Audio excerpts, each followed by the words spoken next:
Praise the Lord. പ്രിയപ്പെട്ടവരെ, തിരുസഭ 2033 മഹാജൂബിലിക്കാട് ഒരുങ്ങിയാണ്. മഹാജൂബിലിക്ക് മുമ്പ് യേശുവിൻ്റെ വലിയ സ്വപ്നമായ നിങ്ങൾ ലോകമെങ്ങും പോയി എല്ലാ സൃഷ്ടികളോടും സുവിശേഷം പ്രസംഗിക്കുവിൻ. അതെ, ലോകമെങ്ങുമുള്ള യേശുവിൻ്റെ സുവിശേഷ പേരയ്ക്ക് തുടക്കമിടുവാൻ, അത് വീണ്ടും കത്തിച്ചൊലിക്കാൻ വേണ്ടിയാണ് നമ്മൾ ഇപ്രാവശ്യം മിഷൻ വാരിയേഴ്സ് പ്രോഗ്രാം ക്രമീകരിച്ചത്. ദൈവകൃപയാൽ ആ ദർശനം ഏറ്റെടുത്തുകൊണ്ട് എല്ലാ ജനതകളെയും സ്നേഹിച്ച് അവർക്ക് യേശുവിനെ കൊടുക്കുവാൻ, എല്ലാവരെയും അന്ത്യവിധിനാളിൽ യേശുവിനോടൊപ്പം ദൈവത്തോടൊപ്പം കാണുവാൻ നമ്മൾ ആഗ്രഹിക്കുന്നു. അതിനുവേണ്ടി പ്രാർത്ഥിക്കുന്നു, പ്രവർത്തിക്കുന്നു.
ചൈതന്യത്തിൻ്റെ പ്രേക്ഷിത കുതിപ്പ് എന്നാണ് പരിശുദ്ധ പിതാവ്. ഈ പ്രേക്ഷിത കുതിപ്പുണ്ടാകുന്നതിൻ്റെ പ്രധാന രഹസ്യം യേശു ഏകരക്ഷകനാണെന്നും യേശു ലോകരക്ഷകനാണെന്നും സകല ജാതി മതസ്ഥരാര് തന്നെയായാലും അവരെല്ലാവരും യേശു ക്രിസ്തുവിലൂടെ മാത്രമേ രക്ഷിക്കപ്പെടുകയുള്ളൂ.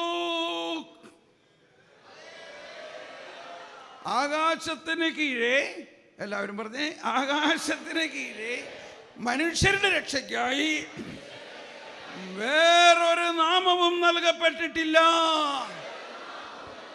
യേശു നാമമല്ലാതെ. ഹല്ലേലൂയ. ഇത് നിങ്ങൾ പൂർണ്ണമായിട്ട് വിശ്വസിക്കുന്നുവോ? ഒരു സംശയം ഇതിലുണ്ടാകരുത്. ഇതാണ് സുവിശേഷം. അത് പ്രഘോഷിക്കുമ്പോൾ ആ പ്രഘോഷിച്ച സുവിശേഷം സത്യമാണെന്ന് സ്ഥിരീകരിക്കാൻ മർക്കോസിന്റെ സുവിശേഷത്തിന്റെ അവസാനം പറയുന്നതാണ്, അവർ സുവിശേഷം പ്രഘോഷിച്ചപ്പോൾ കർത്താവ് അടയാളങ്ങൾ മുഖേന അത് സ്ഥിരീകരിക്കാൻ പ്രവർത്തിച്ചു എന്നാ പറയണേ. അപ്പോൾ നമ്മൾ അടയാളങ്ങളുടെ ആവശ്യം ഈ രോഗശാന്തി എല്ലാം നടത്തി ആശുപത്രി ഒഴിവാക്കാൻ വേണ്ടിയല്ല. ആശുപത്രികളും ഡോക്ടർമാരെല്ലാം ഉണ്ടാകും. ഈ രോഗശാന്തിയും അടയാളങ്ങളുടെയും പ്രധാന ഉദ്ദേശം യേശുവിൻ്റെ സാർവത്രികത, യേശുവിൻ്റെ രക്ഷാകര പദ്ധതിയുടെ വിസ്മരണീയത മനുഷ്യൻ അടയാളത്തിലൂടെ മനസ്സിലാകാൻ വേണ്ടിയാണ്. സുവിശേഷം പ്രഘോഷിക്കുമ്പോൾ അടയാളങ്ങൾ സഹിതം അതിനെ സ്ഥിരീകരിക്കും. ഇപ്പൊ നമ്മൾ സുവിശേഷം പ്രഘോഷിച്ചോ? എന്താ പ്രഘോഷിച്ചേ? യേശു ക്രിസ്തുവും ക്രിസ്ത്യാനികളുടെ ഒരു പ്രൈവറ്റ് പ്രോപ്പർട്ടി അല്ല. ഹിന്ദു ആയാലും മുസ്ലിം ആയാലും സിഖ്, പഞ്ചാബി, പാഴ്സി ആയാലും അവൻ്റെയും കൂടി പാപങ്ങൾ ഈശോ മിശിഹാ കുരിശിൽ ഏറ്റെടുത്തുവോ? നമ്മളെല്ലാ ദിവസവും പ്രാർത്ഥിക്കുന്നതാണ്. നമ്മൾ കരുണയായിരിക്കണേ. പ്രാർത്ഥിക്കാറുണ്ടോ? എങ്ങനെ പ്രാർത്ഥിക്കണേ? ബുലവാനിക്ക് നമ്മുടെ കരുണയായിരിക്കണേ. എന്ത് പ്രാർത്ഥിച്ചു? ഭൂലോകമാവുന്ന നമ്മളെ കരുണയായിരിക്കണേ. ഒന്ന് ശരിക്കും പ്രാർത്ഥിച്ചേ. ഭൂലോക പാപം നീക്കുന്ന ദൈവത്തിൻ്റെ ചെമ്പുരാട്ടിൻകുട്ടി ഞങ്ങളുടെ മേൽക്കറി. നിങ്ങൾ ആത്മാർത്ഥമായിട്ട് വിശ്വസിക്കുന്നുവോ? എന്ത് വിശ്വസിക്കുന്നുവെന്ന്? ഭൂലോക പാപം മുഴുവനും കർത്താവ് ഈശോ മിശിഹ ഏറ്റെടുത്തു എന്ന് വിശ്വസിക്കുന്നുവോ? കണ്ട, ചിലവര് മിണ്ടനില്ല. എന്തുട്ടി ബ്രദർ പറയണേ ഭൂലോക പാപോ? അതായത് വരാനിരിക്കുന്ന ആളുകളുടെയും ജനിക്കാനിരിക്കുന്ന ആളുകളുടെയും ഈ വലിയ കൊള്ളത്തലവന്മാരുടെയും IS-കാർ ചെയ്ത പാപങ്ങളെല്ലാം കർത്താവ് ഈശോ മിശിഹ ഏറ്റെടുത്തുവോ? ചിലവർ മിണ്ടനില്ല. കണ്ടോ കണ്ടോ? അതെന്താ ചിലവർ മിണ്ടാത്തെ? അതാണ്, അവരിപ്പോഴും വിശ്വസിക്കുന്നില്ല. പിന്നെ എങ്ങനെ നിങ്ങൾക്ക് പ്രേക്ഷിതനാകാൻ പറ്റും? പറയും. യോഹന്നാന്റെ സുവിശേഷം ആദ്യം പറയുന്നത് ഇതാണ്, ഇതാ എന്ന് പറഞ്ഞേ. അത്രയും മതി. എന്താണ് എന്താണ് ഇതാ? ഉച്ചത്തിൽ പറഞ്ഞേ, ഇതാ. ബാക്കി എന്താ? ലോകത്തിന്റെ പാപം നീക്കുന്ന ദൈവത്തിന്റെ കുഞ്ഞാടിതാ. ഇത് വിശ്വസിച്ചാൽ മാത്രമേ അവരെ പ്രേക്ഷിത പ്രവൃത്തി ചെയ്യാൻ പറ്റുള്ളൂ. ഞാൻ നോർത്ത് ഇന്ത്യയിലെല്ലാം ഒരുപാട് പ്രേക്ഷിത പ്രവർത്തനം ചെയ്തതിൻ്റെ പ്രധാന ബോധ്യം ഇതായിരുന്നു: നിന്റെ അപ്പനോ അമ്മയോ നിനക്ക് വേണ്ടി രക്തം ചിന്തിയിട്ടില്ല. യേശു ക്രിസ്തു നിനക്ക് വേണ്ടി രക്തം ചിന്തി. ക്യാ തും മുസ്കോ ജാനത്തെ ഹോ? तुम्हारे माँ बाप तुम्हारे लिए खून नहीं बहाया, परंतु प्रभु ईसा मसीह तुम्हारे लिए खून बहाया. क्या तुम उसको जानते हो? ईसा मसीह ईसाइयों का कोई प्राइवेट प्रॉपर्टी नहीं, परंतु ईसा मसीह समस्त संसार के मुक्तिदाता है. ഇതാണ് സുവിശേഷം. ഇപ്പോ ഇതിനെ സ്ഥിരീകരിക്കാൻ വേണ്ടി ഇവിടെ ഒരു രോഗശാന്തി നടന്നുകൊണ്ടിരിക്കുകയാണ്. ഇപ്പോൾ നമ്മൾ രോഗശാന്തിക്കൊന്നും പ്രാർത്ഥിച്ചില്ല. പ്രാർത്ഥിച്ചോ? രോഗശാന്തിക്ക് വേണ്ടി പ്രാർത്ഥിക്കണ്ട. നിങ്ങളുടെ സുവിശേഷം യഥാർത്ഥ സുവിശേഷമാണ് പറയുന്നതെങ്കിൽ അവിടെ രോഗശാന്തി ഉണ്ടാവും. നമ്മൾ സുവിശേഷ വേലയുമായിട്ട് ഗ്രാമപ്രദേശങ്ങളിൽ ഉത്തരേന്ത്യയിലോ അല്ലെങ്കിൽ മിഷൻ ഏരിയകളിലെല്ലാം പോകുമ്പോൾ 2-3 പേർ എവിടെയുണ്ടോ അവിടെ കർത്താവുണ്ട്. ഇനി പറയാണ്, 2 പേർ ഒരുമയോടെ ചോദിക്കുന്ന എന്ത് കാര്യവും എൻ്റെ സ്വർഗസ്ഥനായ പിതാവ് തരും. Praise the Lord. 2 പേർ. അതുകൊണ്ടാണ് ഈശോ ഈ 2 പേരായി അയക്കണത്. നിവർത്തിയില്ലെങ്കിൽ ഒരാൾ പോയാലും ഒക്കെ നടക്കൂട്ടോ, എന്നാലും പറയാണ്. അപ്പോൾ നമ്മൾക്കുണ്ടാകേണ്ട ഒരു ഉൾക്കാഴ്ച, ഇപ്പോൾ നിങ്ങൾ ഒരുപാട് ക്ലാസ്സുകളൊക്കെ കേട്ടേക്കണതാണ്. അതുകൊണ്ട് ഞാൻ ഒരുപാട് ക്ലാസ്സുകളിലേക്ക് പോകുന്നില്ല. നമ്മളിൽ പ്രാക്ടിക്കലായിട്ട് ഇത് എങ്ങനെ നടത്താൻ പറ്റുമെന്നുള്ളതാണ്. മനസ്സിലാവുന്നുണ്ടോ? ഞാനൊരിക്കൽ ഉത്തരേന്ത്യയിലൊരു സ്ഥലത്ത് ഒരു ഗ്രാമത്തിലൂടെ പോകുമ്പോൾ ഒരു അക്രൈസ്തവ ഭവനത്തിൽ കയറാൻ തോന്നി. അപ്പം ഞാൻ ചോദിച്ചു, കർത്താവേ എന്താ പറയണേ അവരോടിപ്പോൾ? തുടങ്ങണ്ടേ ഒരു തുടക്കം കിട്ടാൻ? അപ്പോൾ ഈശോയുമായിട്ട് എപ്പോഴും നമ്മളൊരു കമ്മ്യൂണിക്കേഷൻ വേണം. അതാണ് പ്രധാന പോയിന്റ്. സ്വരം കേൾക്കണം, ദൈവസ്വരം കേൾക്കണം. പരിശുദ്ധാത്മാവ് സംസാരിക്കുന്നതും ഈശോ സംസാരിക്കുന്നതും നിങ്ങളൊരു സ്വഭാവമായിട്ട് മാറണം. അപ്പോൾ ഈശോ എന്നോട് പറഞ്ഞു, ഞാൻ ആ സമരിയാക്കാരിയുടെ അടുത്ത് ചെന്നിട്ട് വെള്ളം ചോദിച്ചില്ലേ, വെള്ളം കുടിക്കണം നീ കണ്ടോ? വെള്ളം കുടിച്ചോ? വെള്ളം കുടിക്കണമെന്ന് കണ്ടില്ല. ഒരു ടോക്ക് തുടങ്ങാൻ വേണ്ടിയിട്ടേ വെള്ളം കുടിച്ചതായിട്ട് കാണുന്നുണ്ടോ? അതിന് വേറെ തരത്തിൽ നമുക്ക് ചിന്തിക്കാം. എങ്കിലും എന്നോട് പറഞ്ഞത്, നീ ഒരു ഗ്ലാസ് വെള്ളം ചോദിക്കുക. നല്ല ഐഡിയ.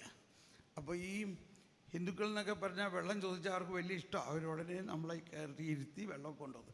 അങ്ങനെ ഞാൻ അവർ വെള്ളം തരാനായിട്ടിരിക്കുമ്പോൾ അവർ പറഞ്ഞു, സാർ ഇവിടെ ഇരിക്കി. ഹിന്ദിയിലാണ്. ആ ബൈഠിയെ മൈ അഭി പാനിയിലെയാണ്.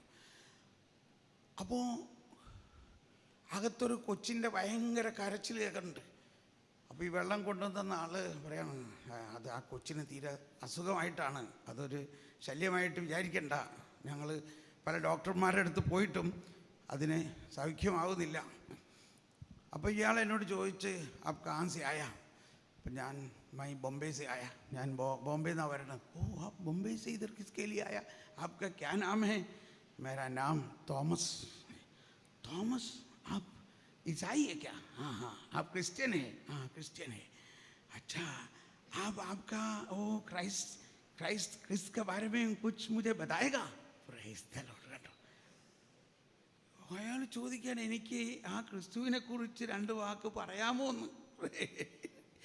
കണ്ടോ, ലോകം ആഗ്രഹിക്കുന്നുണ്ട്, ലോകം ആഗ്രഹിക്കുന്നുണ്ട്. ഇത് വല്ലതും വേണോ? ഞാൻ ഉടനെ കുറേ സംസാരിക്കാൻ തുടങ്ങി.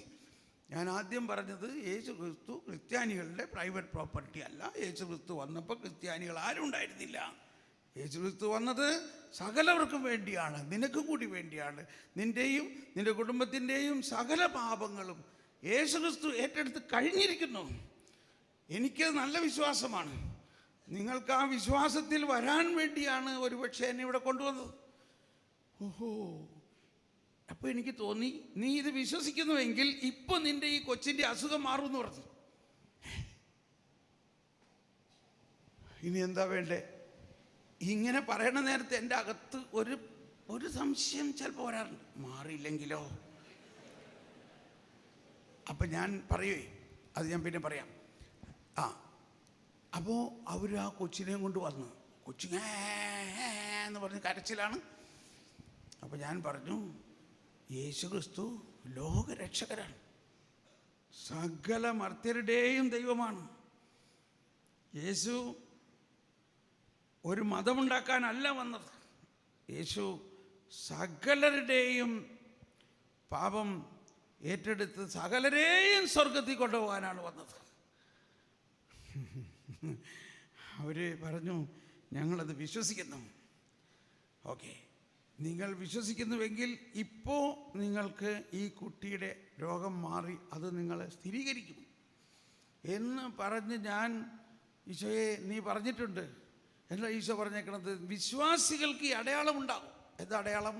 അവർ രോഗികളുടെ മേൽ കൈവയ്ക്കുമ്പോൾ രോഗം സൗഖ്യപ്പെടും. എന്തിനാണ് അടയാളം? അടയാളമാണ് അടയാളം. അടയാളത്തിന് വേണ്ടിയിട്ടാണത്. ഞാൻ എപ്പോഴും പറയാറുള്ളത്, I am not a healer, I am a believer. ഞാനൊരു രോഗശാന്തി നടത്തുന്ന ആളല്ല, എന്നാൽ ഞാനൊരു വിശ്വാസിയാണ്. അതെൻ്റെ സാക്ഷ്യമാണ്. ഞാനൊരു വിശ്വാസിയാണ്. ഞാൻ യേശുക്രിസ്തുവിൽ വിശ്വസിക്കുന്നു. യേശുക്രിസ്തു എന്നിൽ വസിക്കുന്നു. അതുകൊണ്ട് ആ വചനം ഞാൻ വിശ്വസിക്കുന്നത് കൊണ്ട് അത് സംഭവിക്കുകയോ ഇല്ലയോ? അത് സംഭവിക്കും. എന്തുകൊണ്ട്? കർത്താവ് അരുളി ചെയ്തിരിക്കുന്നത് കൊണ്ട്. അപ്പം ഇതൊക്കെ ഞാൻ അതിൻ്റെ അകത്ത് മനസ്സിൽ അതൊക്കെ പ്രാർത്ഥിക്കുന്നു. കർത്താവേ, നീയാണ് പറഞ്ഞേക്കണത്, വിശ്വാസിക്ക് അടയാളം ഉണ്ടാവും, അവൻ രോഗികളുടെ മേൽ കൈവയ്ക്കുമ്പോൾ രോഗം സുഖപ്പെടും. അതുകൊണ്ട് ഇന്ന് ഇതിൻ്റെ സാക്ഷ്യമായിട്ട് ഈ എന്ന് കരഞ്ഞുകൊണ്ടിരിക്കുന്ന ഈ കൊച്ചിൻ്റെ മേൽ ഞാൻ കൈവച്ചപ്പോൾ ശാന്തമായി. തൽക്ഷണം കൊച്ച് ശാന്തമായി. അതോടെ അവർക്കെല്ലാം, ഒരുപക്ഷെ അവരെല്ലാം മേത്തൊരു കോരിത്തെരിപ്പ് അനുഭവം ഉണ്ടായിട്ടുണ്ടാവും. അവരെല്ലാവരിലും ഒരു ചലനമുണ്ടായി. That's it. അപ്പം എനിക്ക് സംശയമായി, ഇനി ഞാൻ പോയി കഴിഞ്ഞിട്ട് ഇതിൻ്റെ അസുഖഗാനം വന്നാലോ? ഇതൊക്കെ ഞാൻ പ്രാക്ടിക്കലായിട്ട് പറയുകയാണ്. ഇങ്ങനെ സംശയങ്ങളൊക്കെ ഉണ്ടാവും നമുക്ക്. അപ്പോൾ ഉടനെ ഈശോയോട് വീണ്ടും ചോദിക്കും, ഇത് ചെയ്യും കർത്താവേ, എൻ്റെ വിശ്വാസം വർദ്ധിപ്പിക്കുക. അപ്പം ഈശോ പറയണേ, നീ അവരോട് ഞാൻ നാളെയും വരാം. മനസ്സിലായോ? അപ്പോൾ പറഞ്ഞേ, ഈ മരുന്നൊക്കെ കഴിച്ചാൽ ചിലപ്പോൾ ഒരു പ്രാവശ്യം കഴിച്ചുകൊണ്ട് മാറില്ല, 5 ദിവസം തുടർച്ചയായിട്ട് കഴിക്കേണ്ടി വരും. അതുകൊണ്ട് ഒരു പ്രാവശ്യം പ്രാർത്ഥിച്ചിട്ട് മാറിയില്ലെങ്കിൽ കുഴപ്പമില്ല, ഞാൻ വീണ്ടും വരാം. അപ്പം നാളെ ഞാൻ ഇതിൽ വരണ്ട്. അപ്പം ഇനി എന്തെങ്കിലും തരത്തിൽ മാറ്റം ഇല്ലെങ്കിൽ നാളെ വീണ്ടും പ്രാർത്ഥിക്കാമെന്ന് പറഞ്ഞ് പിറ്റേ ദിവസം അതിൽ ചെന്നപ്പോൾ ഒരു 19 പേരെ ഇയാളവിടെ കൂട്ടി നിർത്തിയിരിക്കുകയാണ്. അപ്പോൾ അവർക്കെല്ലാം യേശുവിനെ കുറിച്ച് കേൾക്കണം. അവർക്കെല്ലാം യേശുവിനെ കുറിച്ച് കേൾക്കണം. നമ്മളിങ്ങനെ സുവിശേഷം പ്രഘോഷിക്കുമ്പോൾ അത് യഥാർത്ഥമായ അനുഭവമാകുന്നത് അതോടൊപ്പം ഈശോയിലൂടെ മാത്രമേ രോഗശാന്തി ഉണ്ടായിട്ടുള്ളൂ. ഒരു പ്രവാചകന്മാരിൽ ആരും രോഗശാന്തി നടത്തിയിട്ടുണ്ടോ? അവൻ്റെ നാമത്തിൽ സകല രോഗികളും സുഖപ്പെട്ടു. സകല രോഗികളും അവൻ്റെ വസ്ത്രത്തിന്റെ തുമ്പിൽ ഒന്ന് തൊടാൻ വേണ്ടിയ ആളുകൾ തിക്കുകൂട്ടി. ശക്തി അവരിൽ നിന്നും ബഹിർഗമിച്ചു. ലൂക്ക 6:19. ശക്തി അവരിൽ നിന്നും പുറപ്പെട്ടു. അങ്ങനെയുള്ള ശക്തി നമ്മളിൽ നിറഞ്ഞു നിൽക്കുന്നവനാണ് ഒരു ക്രിസ്ത്യാനി. എന്താ നിങ്ങൾ വിചാരിച്ചേക്കണത്? നമ്മൾ കല്ലിനോടും മരത്തോടും ഒന്നും അല്ല പ്രാർത്ഥിക്കുന്നത്. ജീവിക്കുന്ന ദൈവം നമ്മൾക്ക് നിറഞ്ഞു നിൽക്കുന്നു. എൻ്റെ ശരീരവും എൻ്റെ രക്തവും ഭക്ഷിക്കുന്നവരിൽ ഞാൻ വസിക്കുന്നു. എൻ്റെ ജീവനിൽ യേശു വസിക്കുന്നു. എൻ്റെ നാടിത്തുടിപ്പുകളിൽ യേശു വസിക്കുന്നു. എൻ്റെ രക്തത്തിൽ യേശു വസിക്കുന്നു. അവനാണ് ക്രിസ്ത്യാനി. വിശ്വസിക്കൂ. അതുകൊണ്ട് നമ്മളിൽ നിന്നും ശക്തി പ്രവഹിക്കണം. അപ്പസ്തോലന്മാര്, അപ്പസ്തോല പ്രവർത്തനം 5-ാം അധ്യായത്തിൽ 12 നോക്കൂ.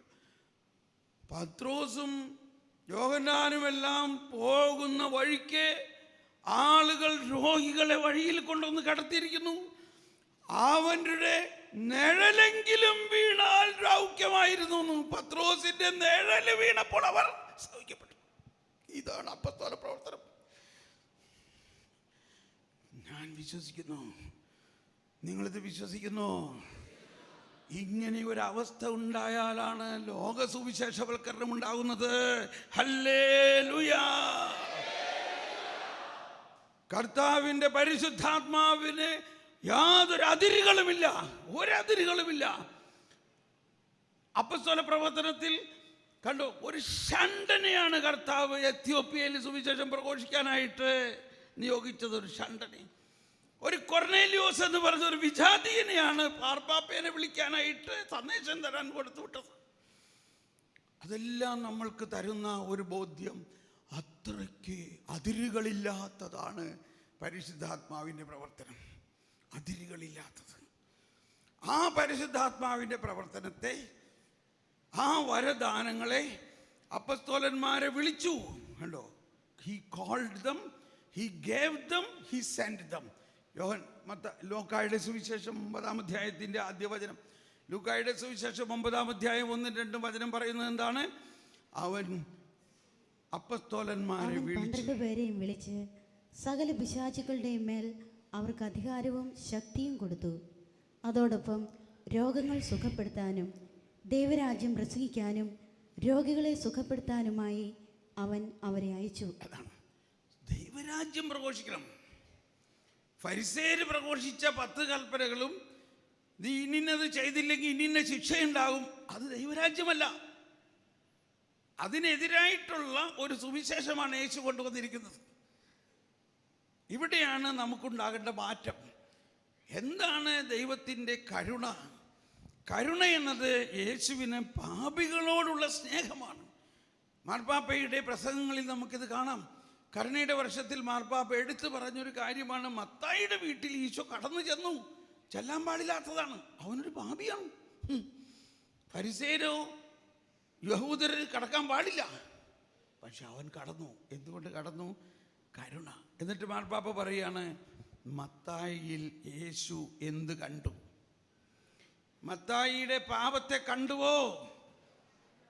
ഇത് നമുക്ക് ഇച്ചിരി ബുദ്ധിമുട്ടാണ്. ഇത് ഒരാൾ ഉത്തരം പറയാനില്ല. കണ്ടോ, ഞാൻ ഉദ്ദേശിച്ച എല്ലാവരും ഉച്ചത്തിൽ പറയുന്നു. 2-3 പേര് പറഞ്ഞു. നമ്മളിപ്പോഴും പാപത്തെ നോക്കി നടക്കുകയാണ്.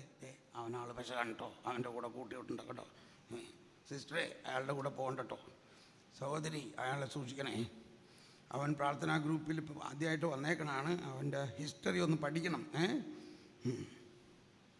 ഇതല്ലേ നമ്മുടെ കൾച്ചർ. യേശു മത്തായിയുടെ ഹിസ്റ്ററി നോക്കിയോ? പറയും. യേശു മത്തായിയിൽ ആരെ കണ്ടു? ഇതാണ് മാർപ്പാപ്പ പറയുന്നത്. യേശു മത്തായിയിൽ എന്ത് കണ്ടു? അവൻ്റെ പാപം കണ്ടോ? വലിയൊരു അപ്പസ്തോലനെ കണ്ടുവോ? അതാണ് സ്നേഹമുള്ളവരെ. മത്തായി വലിയ പാപിയായിരുന്നു, പക്ഷെ യേശു ആ പാപത്തെ അല്ല നോക്കുന്നത്. എന്തുകൊണ്ട് യേശു പാപത്തെ അല്ല നോക്കുന്നത്? ഞാൻ വന്നിരിക്കുന്നത് പാപത്തെ ഏറ്റെടുത്ത് അതിന് പരിഹാരം ചെയ്യാനാണ്. നമ്മൾ വീട്ടിൽ വേസ്റ്റ് ഇടുന്ന ബോക്സ് ഉണ്ട്. ആ വേസ്റ്റ് കണഗുണ വേസ്റ്റുകളൊക്കെ അതിനകത്ത് ഇടും. എന്നിട്ട് അത് കളയണ നേരത്ത് അതിനകത്ത് എണ്ണി നോക്കുമോ എന്തെല്ലാം വേസ്റ്റ് ഉണ്ടെന്ന്? നോക്കേണ്ട ആവശ്യമുണ്ടോ? അത് ഒന്നടങ്കം എടുത്ത് കളയാനുള്ളതാണ്. പിന്നെ അതിൻ്റെ കണക്ക് നോക്കേണ്ട ആവശ്യം എന്താ?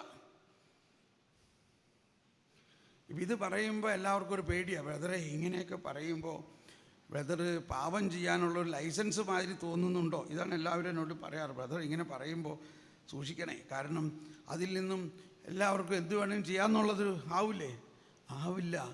എല്ലാവർക്കും എന്ത് വേണമെങ്കിലും ചെയ്യാൻ പറ്റില്ല. കർത്താവ് ഈശോ മിശിഹായും പരിശുദ്ധാത്മാവും നിങ്ങളിൽ വസിക്കുന്നുണ്ടെങ്കിൽ ഭർത്താവ് പറയണതും കർത്താവ് നയിക്കണതും പരിശുദ്ധാത്മാവ് നയിക്കണതും മാതിരിയാണ് ക്രിസ്ത്യാനി ജീവിക്കുക. Praise the Lord. അങ്ങനെ എന്തും ചെയ്യാൻ അവന് പറ്റില്ല. ഇത് വിശ്വസിക്കണം. അല്ലെങ്കിൽ നമ്മൾ നുണയാണ് പ്രചരിപ്പിക്കുന്നത്. നുണ. എന്ത് നുണ? നീ അങ്ങനെയൊക്കെ ചെയ്യുകയാണെങ്കിലേ നീ നരകത്തിൽ പോകും. മനസ്സിലായിട്ടുണ്ടോ? നീ ഇങ്ങനെയാണെങ്കിൽ നരകത്തിൽ പോകും, നിനക്ക് രക്ഷ കിട്ടില്ല. അപ്പോൾ പിന്നെ യേശുക്രിസ്തു എന്തിനാ വന്നേ? യേശുക്രിസ്തു വന്നത് വിശുദ്ധരെ സ്വർഗത്തിൽ കൊണ്ടുപോകാനാണോ അതോ പാപികളെ സ്വർഗത്തിൽ കൊണ്ടുപോകാനാണോ? ഒരു സ്ഥലത്തൊരു കൺവെൻഷൻ നടത്തുന്ന സമയത്ത്, അത് 17ാമത്തെ വർഷമാണ് കൺവെൻഷൻ. അപ്പം ഞാനിങ്ങനെ ഓരോരുത്തർ എന്തെങ്കിലും വന്ന് ഈ ദിവസങ്ങളിൽ കിട്ടി ഉൾക്കാഴ്ച പങ്കുവയ്ക്കാൻ വന്ന് പറഞ്ഞപ്പോൾ ഒരു സഹോദരി വന്നിട്ട് പറയാണ്, ഈ 16 വർഷവും ഞാൻ കേട്ടിരുന്നത് പാപി നരകത്തിൽ പോകും, നിങ്ങൾ പാപമില്ലാതെ ജീവിച്ചാൽ മാത്രമേ സ്വർഗത്തിൽ പോകുകയുള്ളൂ എന്നാണ്. ഇപ്പം ഈ സാറ് വന്നിട്ട് പറയാണ് പാപിയെ സ്വർഗത്തിൽ കൊണ്ടുപോകുന്നു. ഇതെന്ത് സുവിശേഷം? എന്നിട്ട് അവർ പറയാണ്, ഇപ്പോഴാണ് എനിക്ക് മനസ്സിലായത് യഥാർത്ഥ സത്യം എന്താണെന്ന്. യേശുക്രിസ്തു വന്നത് പാപിയെ തേടിയാണ്. അതാണ് സുവിശേഷം. പാപിയെ നരകത്തിൽ കൊണ്ടുപോകുന്നതിൽ സുവിശേഷമുണ്ടോ? അത് ഇതിനകത്തൊരു സുവിശേഷവുമില്ല. യേശു പറഞ്ഞു, ഞാൻ വന്നിരിക്കുന്നത് ശുശ്രൂഷിക്കപ്പെടാനല്ല, ശുശ്രൂഷിക്കാനും എൻ്റെ ജീവൻ മോചനദ്രവ്യമായി നൽകി നിങ്ങളെ രക്ഷിക്കാനാണ് വന്നേക്കുന്നത്. ഒരു താത്വികമായിട്ടുള്ള രക്ഷയല്ല, എൻ്റെ ജീവൻ നൽകിക്കൊണ്ട് നിങ്ങളെ സ്വർഗത്തിൽ കൊണ്ടുപോകാനാണ്. ഇത് നിങ്ങൾ പ്രഘോഷിക്കുമ്പോൾ, ഇത് നിങ്ങൾ വിശ്വസിക്കുമ്പോഴാണ് ഈ സുവിശേഷ കുതിപ്പ് എന്ന് പാപ്പ പറയുന്നത്. മാർപ്പാപ്പ പറയുന്ന സുവിശേഷ കുതിപ്പ്, സുവിശേഷത്തിൻ്റെ സന്തോഷത്തിലെല്ലാം പറയുന്നൊരു വാക്കാണ്. സുവിശേഷ കുതിപ്പ് നമ്മളിൽ ഉണ്ടാകണമെങ്കിൽ ക്രിസ്തു പറഞ്ഞത് പറയണം. നമ്മൾ അതിൻ്റെ കൂടെ ഒന്നും കൂട്ടിച്ചേർക്കരുത്. നമ്മളിൽ ഒരു ഫരിസേയൻ ഇപ്പോഴും നിലനിൽക്കുന്നു. ആള് പക്ഷെ കണ്ടോ, അവനെ നോക്കണം, അവനെ പിടിക്കണം, അവനെ ശിക്ഷിക്കണം, അവന് കൊടുക്കണം. അതാണ് ഫരിസേയൻ. എന്താണ് സുവിശേഷത്തിൻ്റെ പ്രചരണത്തിന് ഇന്നുള്ള തടസ്സം? തടസ്സം എന്നുള്ള വാക്ക് ഞാൻ പറയാറില്ല, എങ്കിലും പ്രാക്ടിക്കലായിട്ട് മനസ്സിലാകാൻ ഈ ഫരിസേയനാണ്. നമ്മളിൽ ഒരു ഫരിസേയനുണ്ട്. ആ അർത്ഥത്തിലാണ് ഈശോ പറഞ്ഞത്, ഫരിസേയരോടായിട്ട് നിങ്ങൾ കേട്ടില്ലേ, അല്ലെങ്കിൽ സുവിശേഷ പ്രഘോഷണത്തിൽ, സുവിശേഷ മലയിലെ പ്രസംഗത്തിൽ നിങ്ങൾ കേട്ടില്ലേ, കണ്ണിന് പകരം കണ്ണ്. എന്നാൽ ഞാൻ നിങ്ങളോട് പറയുന്നു, കണ്ടോ? അപ്പോൾ 7 പ്രാവശ്യം അത് പറയുന്നു. നിങ്ങൾ കേട്ടില്ലേ എന്ന് പറയുന്നത് പഴയ നിയമമാണ്. ഞാൻ നിങ്ങളോട് പറയുന്നു എന്ന് പറയുന്നത് പുതിയ. അപ്പോൾ എന്താണ് ഞാൻ നിങ്ങളോട് പറയുന്നത്? അതിനെക്കുറിച്ച് പഠിക്കണം. ഇപ്പം ഞാനത് വിശദാംശത്തിലേക്ക് പോകുന്നില്ല. നമ്മളിൽ ഇനിയും മനസ്സിലാകാത്തത് എന്താണ് സുവിശേഷം? ബൈബിള് മുഴുവനും സുവിശേഷമല്ല. സുവിശേഷം എന്നത് യേശുക്രിസ്തുവിലൂടെ നമുക്ക് ലഭ്യമായ സൗജന്യ പാപവിമോചനം. സൗജന്യ പാപവിമോചനം, ഇതിൻ്റെയൊക്കെ വചനം ഇപ്പം നിങ്ങൾക്ക് മനസ്സിലാകണം. സൗജന്യമായി യേശു നമ്മുടെ പാപത്തിനെ ഏറ്റെടുത്തിരിക്കുന്നു, നമ്മുടെ ഒരു പ്രവൃത്തി മുഖേനയുമല്ല. ഇത് മാർപ്പാപ്പമാരുടെ പ്രബോധനത്തിലും കത്തോലിക്ക സഭയുടെ മതബോധനത്തിലും ഈശോയുടെ തന്നെ പ്രബോധനത്തിലും പൗലോസ്ലീഹയുടെ ലേഖനങ്ങളിലെല്ലാം ഉള്ളതാണ്. ഉദാഹരണത്തിന് എഫേസോസ് 2-ാം അധ്യായം 8-ാമത്തെ വചനം. കൃപയാലാണ് നാം രക്ഷിക്കപ്പെട്ടിരിക്കുന്നത്, നമ്മുടെ പ്രവൃത്തിയുടെ ഫലമല്ല. ഇത് നമുക്ക് സൗജന്യമായി നൽകിയിട്ടുള്ളതാണ്. ഓക്കെ, അപ്പോൾ ഇത്രയും ഞങ്ങൾ വിശ്വസിക്കുക. രക്ഷ ദൈവത്തിൻ്റെ സൗജന്യ ദാനമാണ്. അപ്പോൾ ഇതിൽ സംശയം ഉണ്ടാകാം. അപ്പോൾ അതിന് നമ്മൾ പഠിക്കണം, അതിന് കുറച്ച് പഠിക്കണം. പഠിക്കേണ്ടത് ഇപ്പോൾ അതിനുള്ള എല്ലാ സംവിധാനങ്ങളും നമുക്കുണ്ട്. യോഹന്നാൻ്റെ സുവിശേഷത്തിലും മലയിലെ പ്രസംഗത്തിലും പൗലോസ്ലീഹയുടെ ലേഖനത്തിലുമാണ്. പഴയ നിയമം വരാനിരിക്കുന്ന ഈ പുതിയ സംഭവങ്ങളുടെ എല്ലാം ഒരു നിഴൽ മാത്രമാണ്. ഉദാഹരണത്തിന് സിസ്റ്റേഴ്സിനായാലും മനസ്സിലാകും. ഇപ്പം നമ്മളുടെ വീട്ടുകാർ, നമ്മുടെ മോൾക്ക് ഒരു കല്യാണാലോചന വന്ന്, ചെറുക്കൻ അമേരിക്കയിലാണ്. എന്തു ചെയ്യും? അവൻ പെണ്ണ് കാണാൻ, ഇപ്പോൾ അമേരിക്കയിൽ നിന്ന് പെണ്ണ് കാണാൻ ഇവിടെ വരാൻ ചെറുക്കന് സമയമില്ല. അപ്പോൾ എന്തു ചെയ്യും? ഇപ്പോൾ സ്കൈപ്പിലൂടെ പെണ്ണ് കാണൽ നടത്തും. സ്കൈപ്പിൽ വീഡിയോയിലൂടെ പെണ്ണ് കണ്ടു, അവർക്ക് ഇഷ്ടമായി. ഇഷ്ടമായി കഴിഞ്ഞപ്പോൾ പിന്നെ എല്ലാ ദിവസവും കാണാനായി, എല്ലാ ദിവസവും കാണലായി. അങ്ങനെ ചെറുക്കൻ അവിടെ നിന്ന് അവൻ്റെ ചിത്രങ്ങളൊക്കെ നമുക്ക് അയച്ചു തന്നു. കാരണവന്മാർ നമ്മൾ തമ്മിൽ എല്ലാം തീരുമാനിച്ചു, കല്യാണം ഉറപ്പിച്ചു. കല്യാണം ഉറപ്പിച്ച് കഴിഞ്ഞ വഴി പിന്നെ ഇവരെല്ലാ ദിവസവും സ്കൈപ്പിലൂടെ കാണുകയും സംസാരിക്കുകയും. ചെറുക്കൻ അവിടെ നിന്ന് പുതിയ പുതിയ ചിത്രങ്ങൾ ഇങ്ങനെ അയച്ചു തന്നു. നമ്മളതെല്ലാം ഇവിടെ ഒട്ടിച്ച് വച്ചിരിക്കുകയാണ്. നമ്മുടെ ബന്ധുക്കളെല്ലാം വന്നു, എന്തായി കല്യാണം? കല്യാണം ഉറപ്പിച്ചു, പക്ഷേ ചെറുക്കന് അടുത്ത വർഷം ലീവ് കിട്ടുള്ളൂ. അപ്പോൾ അവൻ ആഗതനാകും, സമയം പൂർത്തിയായിട്ടില്ല. അങ്ങനെ മണവാളൻ വരും പ്രതീക്ഷയിൽ. പടങ്ങളൊക്കെ നമ്മളങ്ങനെ കാണിച്ചു കൊടുത്തുകൊണ്ടിരിക്കുകയാണ്. അങ്ങനെ ഇരിക്കുമ്പോൾ ഇതാ സമയം സമാഗതമായി. ഭാഷ മനസ്സിലാവുന്നുണ്ടല്ലോ.